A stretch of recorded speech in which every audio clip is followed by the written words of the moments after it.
ചാത്തന്റെ മന്ത്രവടിയെ കുറിച്ച് കേട്ടിട്ടുണ്ടോ? മഹാത്ഭുത ശക്തി സ്വായത്തമാക്കാൻ കഴിയുമത് നേടിയാൽ, നാലത് നേടണമെങ്കിൽ ചാത്തനെ ബന്ധിക്കണം. ചാത്തനെ വരുതിയിലാക്കാൻ പഴയ കാരണവന്മാർ പ്രയോഗിക്കുന്നൊരു വിദ്യയുണ്ട്. പക്ഷെ അതിന് കാലവും ഭാഗ്യവും ഒരുപോലെ ഒത്തുവരണം. ഒരു ചുവട് പിഴച്ചാൽ മരണം അതിഭയാനക രൂപത്തിൽ മുന്നിലെത്തും. ചാത്തൻ എത്തിക്കും.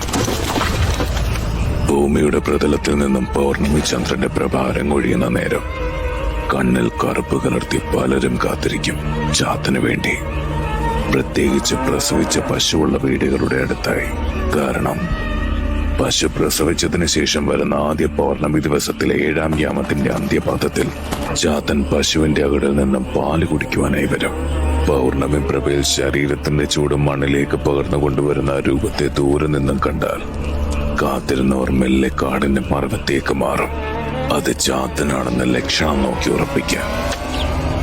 1.25 അടി ഉയരമുള്ള ബാലകരൂപം, കരിരൂപത്തിൽ നിന്നും പുറത്തേക്ക് നിൽക്കുന്ന ഭയപ്പെടുത്തുന്ന ദംഷ്ടക. കൽമാലയ്ക്കൊപ്പം മരവണ്ണത്തിൽ ചേലയെടുത്ത് നടന്നു വരുന്ന ചാത്തന്റെ കയ്യിൽ അത്ഭുത ശക്തിയുള്ള മന്ത്രവടിയുടെ പ്രഭയമുണ്ടാവും. എന്നാൽ ഉഗ്രരൂപത്തിൽ വരുന്ന ചാത്തന്റെ ദൃഷ്ടി മറിഞ്ഞിരിക്കുന്ന മനുഷ്യരുടെ മേൽ പതിച്ചാൽ